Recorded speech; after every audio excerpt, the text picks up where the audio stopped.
মসজিদে নববীতে খেজুরের গাছ দিয়ে পিলার করা হতো। বিষ্ণু ইসলাম একটা খেজুর গাছের মরা খেজুর গাছের পিলারের মধ্যে হেলান দিয়ে তিনি খুতবা দিতেন। বিষ্ণুনবীর বড় কষ্ট হতো।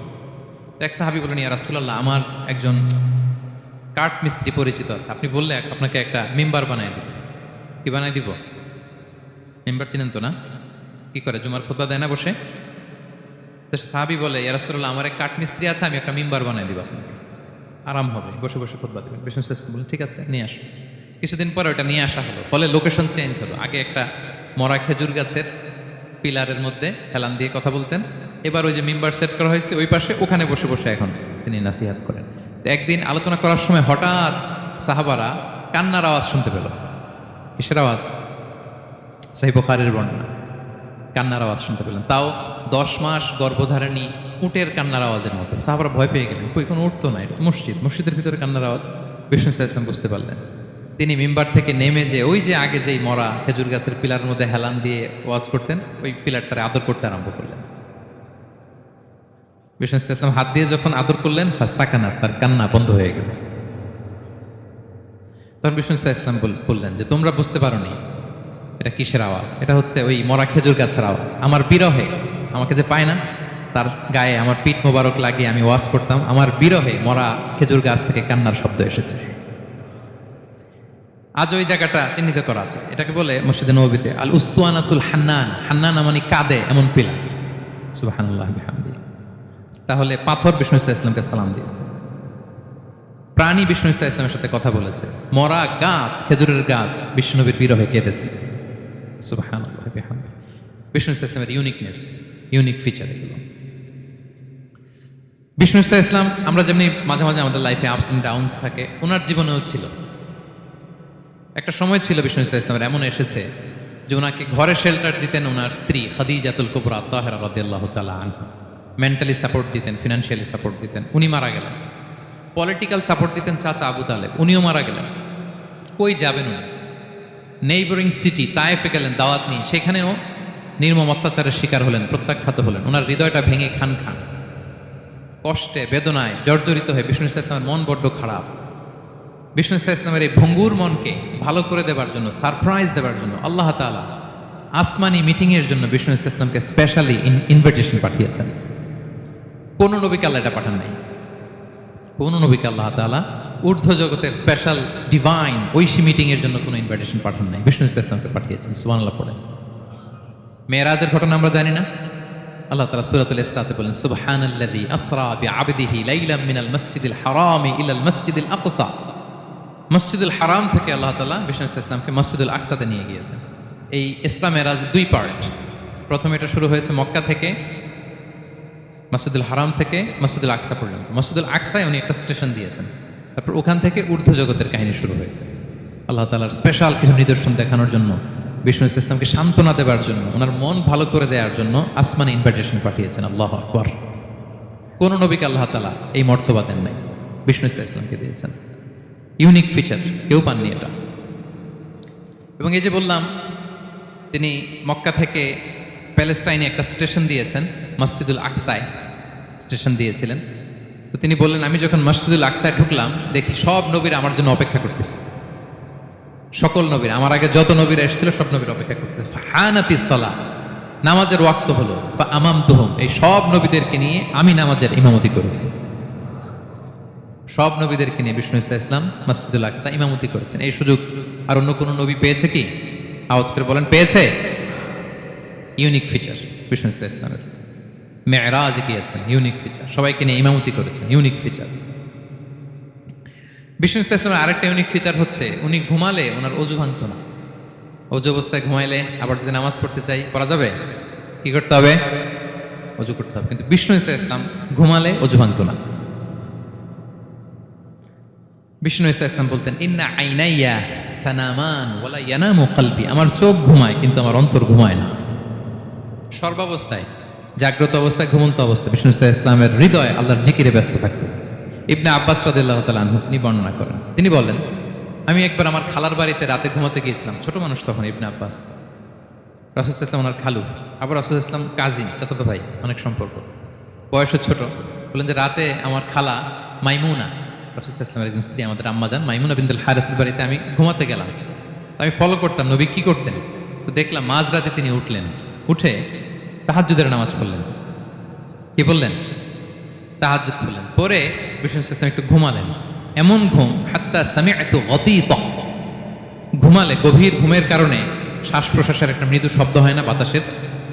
দেখেন কত চমৎকার পর্যবেক্ষণ করতেন তিনি। ইবনে আব্বাস বলেন হাত্তা সামি'তু গতীতা সাউতি, তার ঘুমের কারণে শ্বাস প্রশ্বাসের যে আওয়াজ, শ্বাস আসতেছে বের হচ্ছে, এটাও আমি কানে শুনতে পেলাম। মানে ভারী ঘুম। তার মানে কি? ভারী ঘুম। তারপর দেখলাম বেলাল ফজরের আজান দিল, বিষ্ণু সাল্লাল্লাহু আলাইহি ওয়াসাল্লাম ওই ঘুম থেকে উঠে আবার নতুন করে ওযু না করে যে ফজরের নামাজ পড়েছেন। কেন? কারণ উনি আমাদের মতো ঘুমালে ওযু ভাঙতো না। Uniqueness, unique feature of prophet Muhammad সাল্লাল্লাহু আলাইহি ওয়াসাল্লাম, উনি ঘুমালে ওযু ভাঙতো না। বিষ্ণু সাল্লাল্লাহু আলাইহি ওয়াসাল্লামের আরেকটা ইউনিক ফিচার হচ্ছে তিনি যখন নামাজে দাঁড়াতেন তিনি সামনে যেমনি দেখতে পেতেন পিছনেও তেমনি দেখতে পেতেন। সুবহানাল্লাহ। আপনি দেখেন পিছনে? হ্যাঁ, আচ্ছা। গাড়িতে বসলে অবশ্য যে ক্যামেরা লাগায় দেখা যায় এখন, না? রাসূল সাল্লাল্লাহু আলাইহি ওয়াসাল্লাম সামনে কেবলায় যেরকম দেখতেন পেছনেও দেখতেন। তো তিনি সাহাবাদেরকে প্রায় বলতেন, এই কাতার সোজা করো, কারণ ইন্নী লা আরাকুম ওয়ারা যাহরি, আমি সামনে যেমনি দেখি পেছনেও কিন্তু দেখি। তিনি পিছনেও দেখতেন। আরেক বর্ণনা এসেছে ইন্নী ইমামুকুম, খবরদার আমি তোমাদের ইমাম, ফালা তাসবিকুনি বিররুকুই ওয়ালা বিসসুজুদ, আমার আগে কেউ রুকু সেজদা করো না। ইমামের আগে রুকু করলে নামাজ হবে? ইমাম সেজদায় যায়নি, আপনি আগে চলে গেছেন, তা আপনি ইমাম হয়ে গেছেন, হবে? নামাজ হবে? রাসূল সাল্লাল্লাহু আলাইহি ওয়াসাল্লাম বলেন খবরদার আমার আগে রুকু সেজদা করো না, খবরদার করো না, আমি কিন্তু দেখি। ফা ইন্নী আরাকুম মিন আমামি ওয়া মিন খালফি, সামনে যেমনি দেখি পেছনেও দেখি। সুবহানাল্লাহ। এটা ওনার একটা ইউনিকনেস, আল্লাহ তাআলা স্পেশালি বিষ্ণু সাল্লাল্লাহু আলাইহি ওয়াসাল্লামকে এটা দিয়েছেন। এবার বিষ্ণু সাল্লাল্লাহু আলাইহি ওয়াসাল্লামের আরেকটা ফিচার বলি। বিষ্ণু সাল্লাল্লাহু আলাইহি ওয়াসাল্লামের পিঠ মোবারকে দুই কাঁধের মাঝখানে মাহরুন নবুয়া, দ্য সিল অফ প্রফেসি ছিল, নবুয়তের সিল লাগানো ছিল। আল্লাহু আকবার। এটাকে বলে মাহরুন নবুয়া, দ্য সিল অফ প্রফেসি, তিনি যে নবী এটার সিল ছিল। তাওরাত এবং ইনজিলে এই কথাটা এসছে যে শেষ নবীকে চিনার একটা মাধ্যম হচ্ছে ওনার পিঠে দুই কাঁধের মাঝখানে দ্য সিল অফ প্রফেসি পাওয়া যাবে, নবুয়তের চিহ্ন। আল্লাহু আকবার। এটা অনেক সাহাবারা দেখেছেন এই চিহ্নটা। এটার সাইজ কতটুকু? কান্নাহু বাইদাতু হামাম, কবুতরের ডিমের যে সাইজ ওই সাইজ। কবুতরের ডিম যেরকম ছোট হয় ওই সাইজের। আচ্ছা, অন্য হাদিসে এসেছে কাজিরিল হাজালা, এরকম ছোট্ট ডিমের সাইজের। অনেক সাহাবার এটা দেখেছেন। সালমান আল ফারিসি রাদিয়াল্লাহু তাআলা আনহু, উনি মুসলিমই হয়েছেন এই দৃশ্য দেখে। সালমান আল ফারিসি রাদিয়াল্লাহু আনহু উনি আরব মানুষ ছিলেন না, নন আরব ছিলেন, পার্সিয়ান, ফার্সিতে কথা বলতেন, মানে ইরান থেকে এসেছিলেন। ইরান। উনি প্রথমে অগ্নি উপাসক ছিলেন। কি ছিলেন? অর্থাৎ ওই যে জরাথুস্ত যারা আগুন দেখলে এরা পূজা করে, আগুনের পূজা যারা করে, জরস্ট্রানিয়ান, এই ধর্মে বিশ্বাসী ছিলেন। আগুনের পূজা করতেন ইরানে। তিনিও আগুনের পূজা করে, তার বাবাও আগুনের পূজা করে। তো একদিন বাবা একটা কাজে পাঠিয়েছে, ওই কাজ করতে যেয়ে সে খ্রিস্টানদের গির্জা ক্রস করতেছিল। ছোট মানুষ গির্জা ক্রস করতে যেয়ে দেখে খ্রিস্টানরা কেমন যেন আলাদা ইবাদত করে, নামাজ পড়ে। এটা দেখে খুব ভালো লাগছে তার, খুব ভালো লাগছে। বাড়িতে এসে বাবারে বলে, বাবা আমি দেখলাম যে খ্রিস্টানরা তাদের চার্চে গির্জায় নামাজ পড়ে, এটা তো অনেক সুন্দর, আমরা যে আগুনের সামনে যা করি এটার চেয়ে ওইটা সুন্দর। বাবা বলে, খাইছে, ছেলে তো আমার শেষ হয়ে যাবে। তো বলতেছে, না না বাবা, আমরা যে আগুনের উপাসনা করি এটাই ভালো। উনি বলেন, না, আমি অনেক চিন্তা করেছি, ওরা যেভাবে গডের কাছে চায় ওইটা শ্রেষ্ঠ। বাবার সাথে ছেলের, সালমানের অনেক তর্ক বিতর্ক। পরে বাবা ভাবলেন যদি ওকে না আটকাই তাহলে প্রভাবিত হয়ে সে খ্রিস্টান হয়ে যেতে পারে। তো ঝগড়া তর্ক বিতর্ক শেষে তার পিতা তাকে শেকলবন্দি করলো। কি করলো? পায়ে শেকল লাগায় রাখছে। কিন্তু ছেলে তো মনে মনে খ্রিস্ট ধর্মের প্রতি আকৃষ্ট হয়ে গেছে। তো ওই খ্রিস্টানরা তার সাথে লুকিয়ে যোগাযোগ করতো। সালমান ওই খ্রিস্টানদেরকে বলল যে তোমাদের খ্রিস্টান ধর্মের উৎপত্তি কোথায়? বলে সিরিয়াতে। বলতেছে এখান থেকে কোনো কাফেলা সিরিয়া যাবে না? বলতেছে হ্যাঁ, মিশনারি ওয়ার্কে একটা কাফেলা আসতে যাবে। বলতেছে যেদিন যাবে আমাকে বলবে। তো যেদিন যাবে তাকে এসে বলা হয়েছে তার বাবা নাই, সে শিকল ভেঙে শিকল সহ সে কাফেলার সাথে যে জড়িত হয়েছে। দেখেন বিশ্বাস, আদর্শ মানুষে কিভাবে উজ্জীবিত করে। উনি চলে গেলেন সিরিয়াতে। সিরিয়াতে যে এক পাদ্রির হাতে বায়াত হলেন, কিন্তু এই পাদ্রিটা ছিল ভণ্ড। সে খ্রিস্টানদের দান সৎকা নিয়ে গরিবদের না দিয়ে নিজেই খেয়ে ফেলতো। বেচারা পড়লো বিপদে যে হায় রে, এত সুন্দর ধর্ম রে কারাপ্টেড করতেছে সে। পরে এই পাদ্রী যখন মারা গেল, সালমান সে আরেক পাদ্রীর কাছে গেল। আরেক পাদ্রীর কাছে গেল, ওই পাদ্রী আবার অনেক ভালো, খুবই ইবাদত করে। তো ওই পাদ্রী কিছুদিন থাকার পরে ওই পাদ্রীও মারা গেল। ওই মারা যাওয়ার আগে সে জিজ্ঞেস করতেছিল যে, পাদ্রী, এই বর্তমান পৃথিবীতে সবচেয়ে ভালো খ্রিস্টান পাদ্রী কে? বলতেছে, আর কেউ নাই। যদি ভালো খ্রিস্টান পাদ্রী তোমাকে পেতে হয়, জানতে হয়, তোমাকে ইরাকের মোসেল শহরে যেতে হবে। এবার মোসেলে যে সে আরেক খ্রিস্টান পাদ্রীর কাছে থাকলো। কিছুদিন পরে ওই পাদ্রীও মারা গেল। তো মৃত্যুর আগে তাকে জিজ্ঞেস করছিল যে, পাদ্রী আপনি বলেন তো, আপনার পরে শ্রেষ্ঠ পাদ্রী কে আছে পৃথিবীতে? সে বলতেছে, আমার পরে শ্রেষ্ঠ কোনো পাদ্রী আর পৃথিবীতে নাই। খ্রিস্টান ধর্ম শেষ হয়ে গিয়েছে, নাই। তবে জেনে রেখো, শেষ জামানার নবী আসার সময় ঘনিয়ে এসছে। তিনি যে এলাকায় আসবে, এলাকাটা চারদিকে পাহাড় বেষ্টিত থাকবে। চারদিকে থাকবে পাহাড়, খেজুরের বাগান, মরুদ্যান। তাকে চেনার আলামত আছে। কি আছে?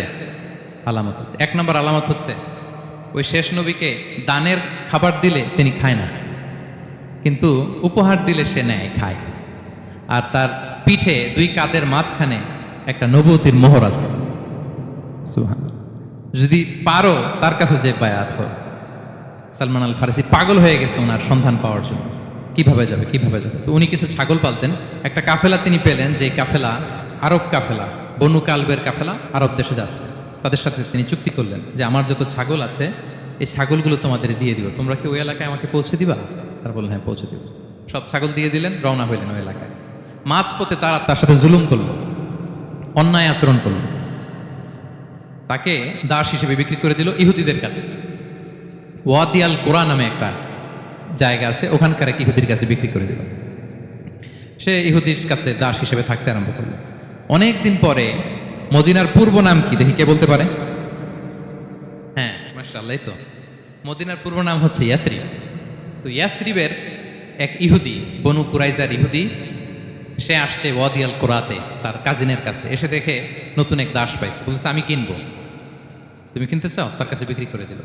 তখন ইয়াসরিবের ওই ইহুদি বনু কুরাইজার সালমান আল ফারিসিকে নিয়ে ইয়াসরিবে চলে গেল। সুবহানাল্লাহ। মদিনার আগের নাম কি? বিষ্ণু ইসলাম মক্কা থেকে হিজরত করে কিছুদিন পরে কই যাবেন? সত্যের অনুসন্ধানে যদি আপনি হন, সত্য আপনি পাবেনই, সত্যের কাছে আপনি পৌঁছাবেন, এতে কোনো সন্দেহ নেই। দেখেন, বিষ্ণু ইসলাম ওই এলাকায় আসবেন, আসার আগে আল্লাহ তাআলা সালমানকে নিয়ে ওখানে পৌঁছায় গেছে। তিনি ওখানে থাকলেন, দীর্ঘদিন থাকলেন, খেজুর বাগানে তিনি কাজ করেন আর অপেক্ষা করেন যে কবে বিষ্ণু ইসলাম আসবেন। একদিন তিনি খেজুর গাছের উপরে কাজ করতেছেন, হঠাৎ ইহুদিরা বলা বলি করতেছে, আজকে ওই মক্কা থেকে কোন এক লোক নাকি আসছে কোবাপল্লীতে, সবাই বলে সে নাকি নবী, সবাই বলে সে নাকি। এই কথা শুনে উনি খুশিতে ওই খেজুর গাছ থেকে ধপাস করে নিচে পড়ছে। নিচে পড়ে মালিককে বলতেছে, কে আসছে, কে আসছে? এই কথা শুনে মালিক রেগে মেগে তাকে মারতে আরম্ভ করলো, যে তোমার জেনে কি লাভ, যাও এখান থেকে। তার মানে সুবহানাল্লাহ, সালমান আল ফারিসি তিনি জেনে গেলেন যে বিষ্ণু ইসলামের আগমন ঘটেছে।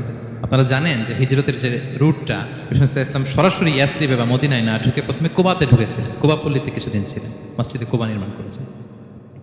তো তিনি তো সত্যের সন্ধানী হয়ে পাগল, আল্লাহর কাছে সবসময় দোয়া করতেন, আল্লাহ সেই আখির জামানার নবীর সন্ধান যেন আমি পাই। সালমান আল ফারিসি রাদিয়াল্লাহু তাআলা আনহু, ওই যে তার পাদ্রীর শিখিয়ে দেয়া যে আলামত, তিনি দেখলেন ঠিকই তো ইয়াসরিবের দুই দিকে হাররা আছে, মানে পাহাড় বেষ্টিত, আবার খেজুরের বাগান আছে। এবার তিনটা যে আলামত দিয়েছিল, ওই আলামত চেক করার জন্য কিছু খেজুর নিয়ে কুবায় চলে গেলেন। কুবায় যেয়ে দেখেন বিষ্ণু ইসলাম সাহাবাদের নিয়ে বসা। তো তিনি বিষ্ণু ইসলামের সাথে পরিচিত হয়ে বললেন, এই যে কিছু সাদাকার খেজুর আমি আপনার জন্য এনেছি, নেন। বিষ্ণু ইসলাম বললেন, ওই যে ওদেরকে দাও, ওই যে গরিব সাহাবারা, ওদেরকে দাও। বিষ্ণু ইসলাম খেলেন না, সে মনে মনে বলতেছে, এই তো একটা পেয়ে গেছে, একটা পেয়ে গেছে। উনি কিন্তু খায় নাই, ধরেও নাই, বলতেছে যে ওদেরকে দাও। দিল, সাহাবারা খেল। এরপর বিষ্ণু ইসলাম কুবা থেকে মদিনায় চলে গেলেন। তখনও মদিনার নাম হয়নি, ইয়াসরিবে গেলেন। এবার কিছুদিন পরে আরো কিছু খেজুর নিয়ে সালমান রাদিয়াল্লাহু তাআলা আনহু বিষ্ণু ইসলামের কাছে গেলেন। এবার যে বললেন, কিছু খেজুর আমি উপহার হিসেবে আপনার জন্য এনেছি, আপনি কি গ্রহণ করবেন? বিষ্ণু ইসলাম বললেন, অবশ্যই গ্রহণ করবো। বলেই তিনি একটা নিয়ে খেতে শুরু করলেন, খেলেন এবং বিতরণ করলেন। এবার তো সালমান মহা খুশি, এই তো পেয়ে গেছি দুইটা সাদাকার খেজুর, বলেছি ধরেও নাই, খায় নাই, যখনই বললাম উপহার খেয়েছে। এবার বাকি রইল কয়টা? সেটা কি? নবুয়তের সিলমোহর, দ্য সিল অফ প্রফেসি। এটা তো দেখা এত সহজ না। যদি এদিকে থাকে, জামা পরে থাকলে দেখা যাবে? তো এটার জন্য প্রায় যায়, কিন্তু ব্যাটে বলে হয় না, ট্রাই করে কিন্তু দেখা যায় না। একদিন তিনি গেলেন এবং এটার জন্য তো পিছে পিছে থাকতে হবে, কি বলেন, কথা নেই বার্তা নেই, হুট করে পিছু পিছু ঘোরা যায় না কি কারণ। একদিন একটা উপলক্ষ তৈরি হলো, সেটা কি, বিষ্ণু ইসলাম এক সাহাবী মারা গেলেন বাকি অল গারকাতে, মানে যেটাকে আমরা জান্নাতুল বাকি বলি, ওই কবরস্থানে ওই লাশ নিয়ে যাচ্ছে, সবার সাথে সাথে বিষ্ণু ইসলামও যাচ্ছে। তো এখন তো একটা সুযোগ, পিছনে পিছনে যাওয়া যায়, কি বলেন। এইবার সালমান এসে পিছু ছাড়ে না নবীজির, পিছনে পিছনে যায়, কিন্তু স্বাভাবিক যাওয়া না, একটা আছে সিম্পলি হাঁটা, এরকম না, একবার এদিকে যায়, একবার ওদিকে যায়, একবার এদিকে যায়। আর কোনো সাহাবারা মনে মনে ভাবে ঘটনা কি, এরকম করে কেন লোকটা। কিন্তু বিষ্ণু ইসলাম তো জানেন কেন এরকম করতেছে, ঠিক কিনা বলেন।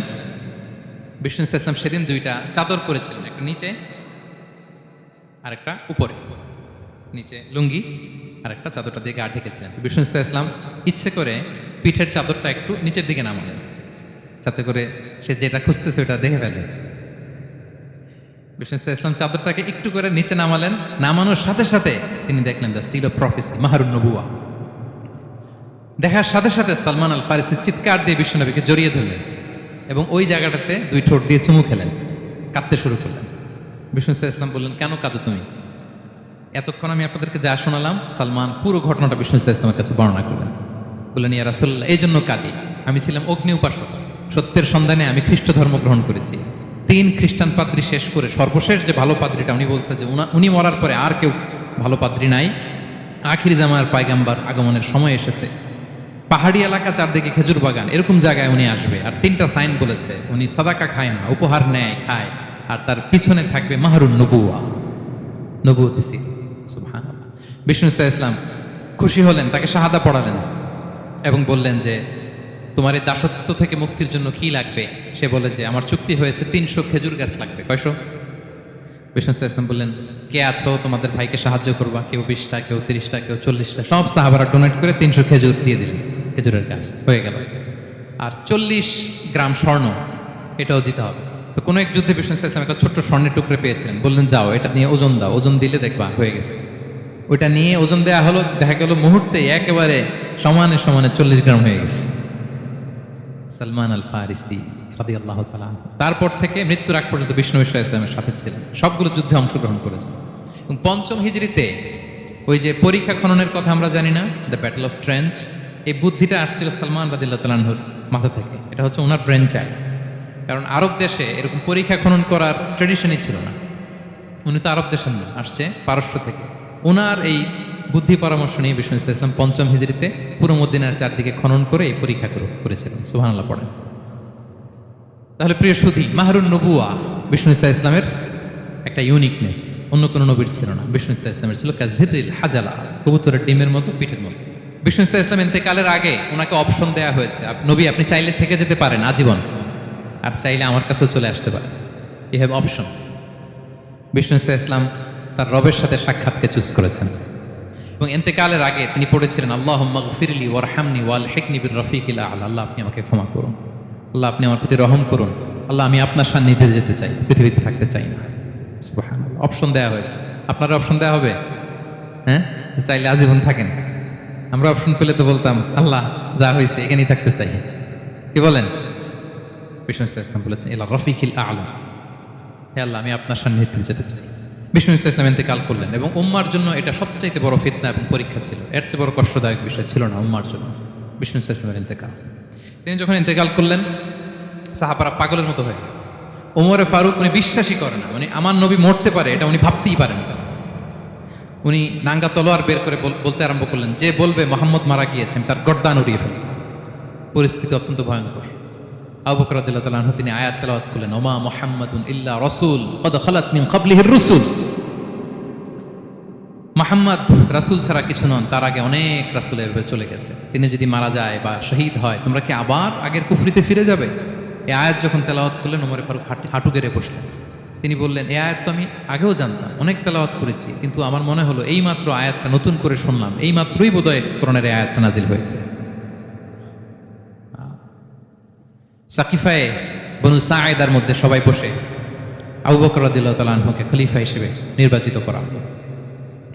বিষ্ণু ইসলামের ইন্তেকাল শেষ, গোসল দেয়া শেষ, আমরা যেমনি মারা গেলে আমাদের জামা খুলে অন্য একটা জামা পরিয়ে গোসল দেয়া হয়, বিষ্ণু ইসলামের ক্ষেত্রে এটা হয়নি। ওনার গায়ের জামা খোলা হয়নি, যেই জামাটা ছিল ওই জামাটার উপরই গোসল দেওয়া হয়েছে, ওনার ইউনিকনেস। এবং বিষ্ণু ইসলামের জানাজার নামাজে কেউ ইমামতি করেনি। কে হবেন ইমাম? উনিই তো ইমাম, গোটা বিশ্বের ইমাম, ঠিক কিনা বলেন? কে হবে ওনার জানাজার ইমাম? কেউ না। সাহাবারা ডিসাইড করলেন কেউ ইমামতি করবে না, 5-7 জন করে দরজা দিয়ে, এই দরজা দিয়ে ঢুকে নিজেরা জানাজার নামাজ পড়ে ওদিক দিয়ে বের হয়ে যাচ্ছে। এইভাবে পুরা উম্মাহ, সব সাহাবারা নিজেরা জানাজার নামাজ পড়েছে। এবং নবীদের বৈশিষ্ট্য হচ্ছে নবীরা যেখানে মারা যায় ওখানেই কবর দিতে হয়। জানেন এটা? বিষ্ণু ইসলাম মারা গিয়েছেন আম্মাজান আয়েশা রাদিয়াল্লাহু তাআলার ঘরে, ফলে ওখানেই বিষ্ণু ইসলামের কবর হয়েছে, ওখানেই কবর। এবং ওই কবর দেওয়ার পরেই, ওই কবর দেওয়া ঘরের ভিতরে আম্মাজান আয়েশা রাদিয়াল্লাহু তাআলা যতদিন বেঁচে ছিলেন ওখানেই ছিলেন, কবরের পাশে। এরপরে বাবা মারা গেলেন আবু বকর, বিষ্ণু ইসলামের পাশে কবর দেয়া হলো, বাবা আর স্বামীর পাশেই থাকলেন। এরপর ওমরে ফারুক মারা গেলেন, ওনারও কবর দেয়া হলো। কিন্তু এখন তো আর বাবা আর স্বামীর সাথে পর্দা নাই, ওমরে ফারুকের সাথে তো পর্দা আছে। তো তখন তিনি, ঘরটা হয়ে গেছে ছোট, 3টা কবরে অনেক জায়গা স্পেস নিয়ে গেছে, এখন অল্প একটু জায়গা, পর্দা টাঙাই দিলেন ওমরে ফারুকের সাথে পর্দা হিসেবে, ছোট্ট একটা জায়গায় যতদিন বেঁচে ছিলেন ওখানটাতেই ছিলেন। ওমরে ফারুক যখন আমিরুল মুমিনিন খলিফা, তখন ছেলে আব্দুল্লাহকে পাঠিয়েছিলেন যে যাও একটা অনুমতি আগে থেকে নিয়ে রাখো আম্মাজান আয়েশার কাছ থেকে, যেহেতু ঘরটা ওনার, ওনাকে বলে রাখো যে আমি মারা গেলে যেন আমার 2 বন্ধু মুহাম্মদ সাল্লাল্লাহু আলাইহি ওয়াসাল্লাম এবং আবু বকরের পাশে যেন কবর দেয়। আব্দুল্লাহ এসে বলল, আব্বা জানতো এই পয়গাম পাঠিয়েছেন। তো আয়েশা রাদিয়াল্লাহু তাআলা আনহা বললেন, আমার খুব ইচ্ছা ছিল আমি আমার স্বামী এবং বাবার পাশে শোব, কিন্তু আমিরুল মুমিনিন যখন চেয়েছেন এটাকে আমি ফিরিয়ে দিতে পারি না। ঠিক আছে যাও, তোমার আব্বাকে বলো তোমার আব্বাই শোবেন ওই জায়গায়। আচ্ছা। তো ওমরে ফারুক আপনারা জানেন অ্যাসাসিনেশনে ইন্তেকাল করেছেন, আত্মাইর আঘাতে, ছুরিকাঘাত করা হয়েছে কয়েকবার, স্টেবিং। এত জখম হয়েছে, দুধ দিলে ওই জায়গা দিয়ে দুধ বের হয়ে যায় না, বীজ পানি দিলে বের হয়ে যায়। তো সবাই বলল, আমিরুল মুমিনিন আপনি এবার ওসিয়ত করেন, কে হবে আপনার পরে লিডারশিপ, কে নিবে? মুসলিম উম্মাহ তো অনেক বড় হয়ে গেছে। তখন তিনি ওসিয়ত করলেন এবং ছেলেকে আব্দুল্লাহকে আবার বললেন যে আব্দুল্লাহ আবার যাও, যে আম্মাজানের থেকে অনুমতি নাও। বলছে অনুমতি না নিলাম আর অনেক আগে, উনি তো বলছে আপনি মারা গেলে ওখানেই শোবেন। বলতেছে না, তখন আমি আমিরুল মুমিনিন ছিলাম, এখন তো কিছুক্ষণ পরেই মারা যাবে, এমন হতে পারে আমার ভয়ে বা লজ্জায় তখন অনুমতি দিছে, এখন আর দিবেন, আবার যাও।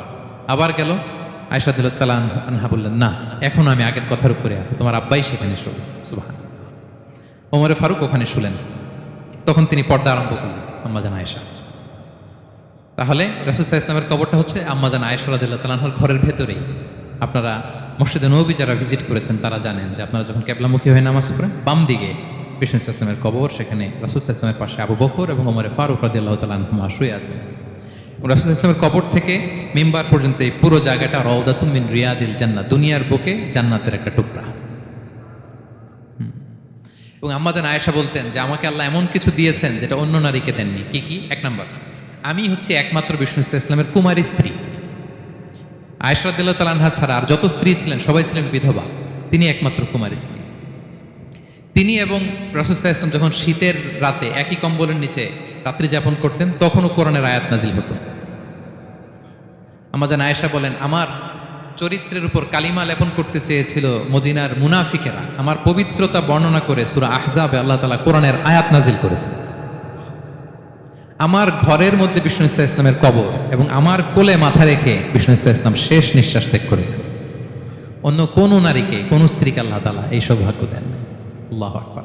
তার বিষ্ণু ইসলামের একটা ইউনিকনেস হচ্ছে কেউ ওনার জানাজার নামাজের ইমামতি করেন নাই, কেউ করেননি, আলাদা আলাদাভাবে লোকজন নামাজ পড়েছে।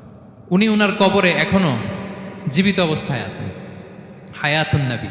তবে আমরা এখন যেরকম জীবিত এরকম নয়, বারজাকি জগতের জীবিত।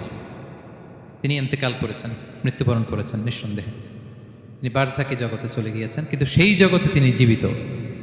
আমরা যখন নবী সাল্লাল্লাহু আলাইহি ওয়াসাল্লামকে সালাম দেই, দুরূদ পাঠ করি, বিষ্ণু সাল্লাল্লাহু আলাইহি ওয়াসাল্লাম কবর থেকে ওই সালামের উত্তর দেন।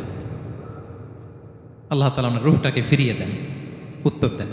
সাহাবারা বললেন, ইয়া রাসূলুল্লাহ, কিভাবে আপনি উত্তর দেন? আপনার দেহ মাটি খেয়ে ফেলবে না? রাসূল সাল্লাল্লাহু আলাইহি ওয়াসাল্লাম বললেন, ইন্নাল্লাহ তাবারাকা ওয়া তাআলা হাররামা আলাল আরদি আজসাতাল আম্বিয়া। আল্লাহ তাআলা নবীদের দেহকে নষ্ট করা মাটির জন্য হারাম করে দিয়েছেন। কোনো মাটি কোনো নবীর দেহকে টাচ করতে পারে না, নষ্ট করতে পারে না। নবীরা কবরে জীবিত, সেখানে সালাত আদায় করে, তাদেরকে স্পেশাল রিজিক দেওয়া হয়। এটাকেই বলা হয় হায়াতুন নবী, তিনি বারজাকি জগতে জীবিত। আচ্ছা, এবার কিয়ামতে বিষ্ণু ইসলামের কি ফিচার থাকবে একটু কিয়ামতেরটা শুনে শেষ করি। বিষ্ণু ইসলাম বলেন, আনা আউয়ালু মান ইয়ানশাক্কু আনহুল কবরু, কিয়ামতের দিন ময়দানে মাহশারে, হাশরের ময়দানে সর্বপ্রথম আমি কবর ফুঁড়ে উপরে উঠে দাঁড়াবো। কে উঠে দাঁড়াবে? বিষ্ণু ইসলাম সর্বপ্রথম কবর ফুঁড়ে উনি উঠে দাঁড়াবেন। এবং হাশরের ময়দানে উনি কোথায় দাঁড়াবেন? ওনার জন্য একটা স্পেশাল জায়গা থাকবে, জায়গাটার নাম হচ্ছে মাকামে মাহমুদ। জায়গাটার নাম কি?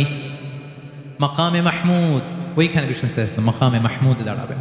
আল্লাহ তাআলা বলেন, ওমিনাল লাইলি ফাতাহাজ্জাদ বিহি নাফিলাতাল লাক আসা আইয়াবাআসাকা রাব্বুকা মাকামান মাহমুদা।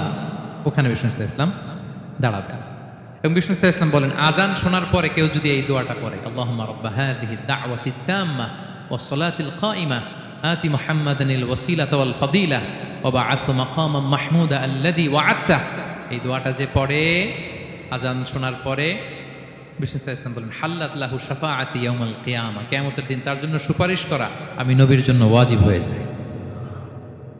যারা পড়েন না পড়বেন, মাকামে মাহমুদে তিনি সেজদায় লুটিয়ে থাকবেন এবং সেদিন তিনি সুপারিশ করবেন। সাহিবুশ শাফাআ, তিনি সুপারিশ করবেন।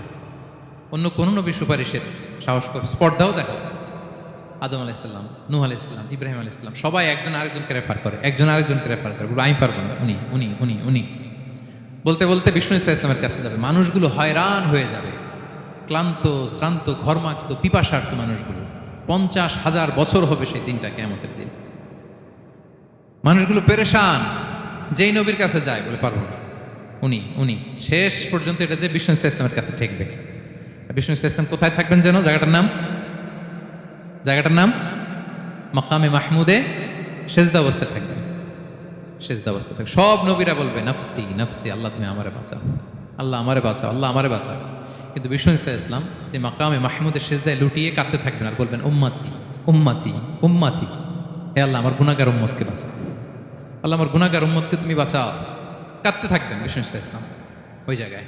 তখন আল্লাহ তাআলা বলবেন, ইয়া মুহাম্মদ ইরফা রাসাক, হে মুহাম্মদ মাথা তোলো, কুল তুসমা, আজকে তুমি যা বলবে তাই শোনা হবে, সাল তু'তা, যা চাবে তাই দেয়া হবে, ওয়াশফা তুশাফা, যার জন্য সুপারিশ করা হবে, যার জন্য সুপারিশ তুমি করবে তার জন্যই সুপারিশ কবুল করা হবে। বিষ্ণু ইসলাম তখন সুপারিশ করবেন, শুরু করবেন স্টার্টিং। তো বিষ্ণু ইসলামের সুপারিশ আমরা চাই কি চাই না বলেন? আল্লাহ তাআলা আমাদেরকে বিষ্ণু ইসলামের সুপারিশ লাভে ধন্য করুক, আমরা পড়ি আমিন। বিষ্ণু ইসলাম স্টার্ট করবেন সুপারিশ করা এবং হাউজে কাউসারের পানি বিতরণ শুরু করবেন। হাউজে কাউসারের নাম শুনেছেন? ইন্না আ'তাইনা কাল কাউসার, এ নবী আমি আপনাকে কাউসার দিয়েছি। কাউসারের একটা ব্যাখ্যা হচ্ছে প্রভূত কল্যাণ, আর একটা ব্যাখ্যা হচ্ছে এই কিয়ামতের দিন হাউজে কাউসার দেওয়া হবে বিষ্ণু ইসলামকে। এটা কত বড়? বিষ্ণু ইসলাম বলেন, হাউদি মাসিরাতু শাহর, 1 মাসের দূরত্ব। এত বড় চৌবাচ্চা হবে হাউজে কাউসারের চৌবাচ্চাটা। বিষ্ণু ইসলাম বলেন, এই মাথা থেকে ওই মাথায় পৌঁছতে 1 মাস লাগবে। কয় মাস? তার মানে সাইজে খুবই ছোট, তাই না? ছোট? আওয়াজ করে বলুন, ছোট না বড়? বিশাল বিশাল বিশাল। হাউজে কাউসারের পানিটা কেমন হবে? মা উহু আবিয়াদু মিনাল লাবান, দুধের চেয়েও সাদা, মধুর চেয়েও মিষ্টি, বরফের চেয়েও ঠান্ডা, আতিয়াবু মিনাল মিসকি, মিসকের চেয়েও সুগন্ধ সম্পন্ন, কিজানুহু কানুজুমিস সামা, আকাশের তারা যত বেশি, হাউজে কাউসারের যে পান পেয়ালা থাকবে আশেপাশে পেয়ালাগুলোর সংখ্যা আকাশের তারার চাইতেও বেশি। বিষ্ণু ইসলাম হাউজে কাউসারের পানি বিতরণ করবেন, সবাই বিশ্বাসী উম্মতেরা সেটা পান করবে। আর একবার যে পান করবে চিরকালের জন্য গলা থেকে তৃষ্ণা মিটে যাবে। সুবহানাল্লাহ। একদল এসে বলবে, ইয়া রাসূলুল্লাহ আমাদেরকে দেন, আমাদেরকে দেন। তখন ফেরেশতারা বলবে, ইয়া রাসূলুল্লাহ এদেরকে দিবেন না, কারণ ফা ইন্নাকা লা তাদরি মা আহদাসু বা'দাক, আপনি জানেন না তারা আপনার পরে আপনার দিনকে বিকৃত করেছে। কি করেছে? আপনি যে দিন ইসলাম রেখে গিয়েছেন ওইটা পালন না করে নিজের মন মতো অনেক কিছু ঢুকাইছে, লাফালাফি নাচানাচ, এরকম আছে না নাই? মন মতো বানাই নিছে। হে নবী আপনার পরে মন মতো তারা ইসলাম পালন করেছে, বিকৃত করেছে, আপনি তাদেরকে দিবেন না। নবী ইসলাম দিতে যাবেন, যখন এটা শুনবেন বলবেন, সুহকান সুহকান লিমান গায়্যারা বা'দি, দূর হও দূর হও, যারা আমার পরে আমার রেখে যাওয়া দিন ইসলামকে বিকৃত করেছো তাদের জন্য হাউজে কাউসারের পানি নয়, দূর হও। ফিহি আবারিকুল যাহাবি ওয়াল ফিদ্দা, যে পান পেয়ালাগুলো এগুলো made of silver and gold, সোনা রূপা দিয়ে তৈরি। সুবহানাল্লাহ বলেন। সুবহানাল্লাহ। আমরা যেন বিষ্ণু ইসলামের হাত থেকে নেয়া সে হাউজে কাউসারের পানি খেয়ে সেদিন আমাদের তৃষ্ণা নিবারণ করতে পারি। প্রিয় ভাইয়েরা, সর্বশেষ বিষ্ণু ইসলামের সর্বশেষ যে ফিচার সেটা হচ্ছে বিষ্ণু ইসলাম বলেন, আনা আউয়ালু কারিই বাবিল জান্নাহ, I am the first one who knock the door of paradise. আমি হচ্ছি ওই ব্যক্তি যে সর্বপ্রথম আল্লাহর জান্নাতের দরজায় যে নক করবে। বিচার শেষে সর্বপ্রথম জান্নাতের দরজায় নক করবে কে? বিষ্ণু ইসলাম। তখন জান্নাতের দরজার রক্ষী ফেরেশতার নাম খাজেন। কি নাম? সে বলবে মানিল কারি, who is knocking the door? তখন বিষ্ণু ইসলাম বলবেন আনা মুহাম্মদ রাসূলুল্লাহ, আমি মুহাম্মদ রাসূলুল্লাহ বলছি। তখন খাজেন বলবে আহলান ওয়া সাহলান, আপনার জন্যই আমি অপেক্ষা করতেছি। আল্লাহ বলে দিয়েছেন আপনার আগে কারো জন্য যেন জান্নাতের দরজা খোলা না হয়। বিষ্ণু ইসলাম তার বিশাল উম্মতে মুহাম্মাদীকে নিয়ে জান্নাতের ভেতরে প্রবেশ করবেন। আমরাও যেন সেই সৌভাগ্যবান কাফেলার ভেতরে থাকতে পারি। আমরাও যেন বিষ্ণু ইসলামের সেই বিশাল কাফেলা একসাথে থেকে আমাদের পেয়ারা হাবিবের সাথে আমরা জান্নাতে ঢুকতে পারি। আমরা সবাই পড়ি আমিন। প্রিয় ভাই, বিষ্ণু ইসলাম সবাইকে নিয়ে জান্নাতে ঢুকবেন। তাহলে এই যে 20টা পয়েন্ট আপনাদের সাথে শেয়ার করেছি, এগুলো হচ্ছে distinctive characteristics of prophet Muhammad সাল্লাল্লাহু আলাইহি ওয়াসাল্লাম। এটা অন্য কাউকে বিষ্ণু ইসলাম ছাড়া আল্লাহ তাআলা কাউকে আর এগুলো দেননি। তাহলে এগুলো থেকে আমাদের কি শিক্ষা? কয়েকটা লেসন শেয়ার করে আমরা শেষ করে দেব ইনশাআল্লাহ। 1 নাম্বার লেসন হচ্ছে প্রিয় ভাইরা, বিষ্ণু ইসলামের এই ইউনিক ফিচারগুলো শুনে আমরা কি বুঝলাম, কি জানলাম, সেটা হচ্ছে প্রথম লেসন হচ্ছে আমাদের এই যে আপনারা অনেকে দেখলাম যে শুনে অবাক হচ্ছেন এবং অনেকে বলতেছেন যে এই প্রথম শুনলাম এটা। তার মানে অনেক কিছু আমরা জানি, কিন্তু বিষ্ণু ইসলামের জীবনের ব্যাপারে অনেক কিছুই আমরা জানি না। আমরা কেউ শেক্সপিয়ার পড়েছি, কার্ল মার্কস পড়েছি, আমরা রবীন্দ্রনাথ পড়েছি ঠিক, বঙ্কিমচন্দ্র চট্টোপাধ্যায় পড়েছি, শরৎচন্দ্র পড়েছি, হুমায়ুন আহমেদ পড়েছি, হ্যারি পটার পড়েছি, কেউ কত কি যে উপন্যাস গল্প বাকি নাই আমাদের, সব পড়েছি, কিন্তু বিষ্ণু ইসলামের একটা সিরাত উল্টে দেখা হয়নি। এরকম আছে না নাই? অনেক পড়েছি কিন্তু বিষ্ণু ইসলামের সিরাত পড়ি নাই, তার মানে কিছুই পড়িনি। প্রথম লেসন হচ্ছে একবার হলেও জীবনে আমাদের বিষ্ণু ইসলামের সিরাতটা পড়ে দেখা উচিত। আগামী বছরের রবিউল আউয়াল আসার আগেই আমরা একটা ভালো সিরাত গ্রন্থ শুরু থেকে শেষ পর্যন্ত পড়ব। তাহলে রাসূল ইসলামের সিরাত যেন আমরা পড়ি প্রিয় ভাইরা। 1 নম্বর লেসন, যারা পড়েছেন তারা আবার নতুন করে পড়বেন, নতুন করে রিভাইজ দিবেন। কি বলেন? 2 নম্বর লেসন হচ্ছে কেন আমরা পড়ব? রাসূল ইসলামের জীবনী পড়ার মধ্য দিয়ে প্রিয় নবীজির প্রতি আমাদের ভালোবাসা বৃদ্ধি পায়। এই যে আজকে এটা শুনে আপনাদের প্রিয় নবী ইসলামের প্রতি আকর্ষণ, ভালোবাসা বৃদ্ধি পেয়েছে না? বলেন, পেয়েছে। সিরাত যখন আপনি পড়বেন আপনি অবাক হবেন, এত চমৎকার জীবনে ছিল আমার প্রিয় নবীজির, ওনার প্রতি ভালোবাসা বৃদ্ধি পাবে। আর নবীর প্রতি ভালোবাসার দরকার আছে না নাই? বলেন, হুব্বুহু আল ঈমান, নবীর প্রতি ভালোবাসা এটা ঈমানের অংশ বা অঙ্গ না, নবীরে ভালোবাসাই হচ্ছে ঈমান। নবীর ভালোবাসাটাই কি? ঈমান। আপনার নবীর ভালোবাসা নাই তো আপনার ঈমানই নাই। বিষ্ণু বলেন লা ইউমিনু আহাদুকুম হাত্তা আকুনা আহাব্বা ইলাইহি মিন ওয়ালাদিহি ওয়া ওয়ালিদিহি ওয়ান নাসি আজমাইন। বিষ্ণু বলেন সে প্রকৃত মুমিনই হতে পারবে না যতক্ষণ না সে তার সন্তানের চেয়ে, তার পিতার চেয়ে, দুনিয়ার সবকিছুর চাইতে আমি নবীকে যদি বেশি প্রায়োরিটি না, আমি নবীকে যদি সবচেয়ে বেশি ভালো না বাসে, সে মুমিনই হতে পারবে না। তাহলে আমাদের হৃদয়ে সবচেয়ে বেশি থাকতে হবে বিশ্বনবীর ভালোবাসা, ঠিক কিনা বলেন? এই যে আমরা মুম্বাইতে ভারতের কারা কারা বিশ্বনবীর নামে কটূক্তি করেছে, 12,000 নবী প্রেমিক মার্চ টু মুম্বাই ঘোষণা দিয়েছে, ঠিক কিনা বলেন? এটা হচ্ছে নবীর প্রতি ভালোবাসা, এটাই ঈমান।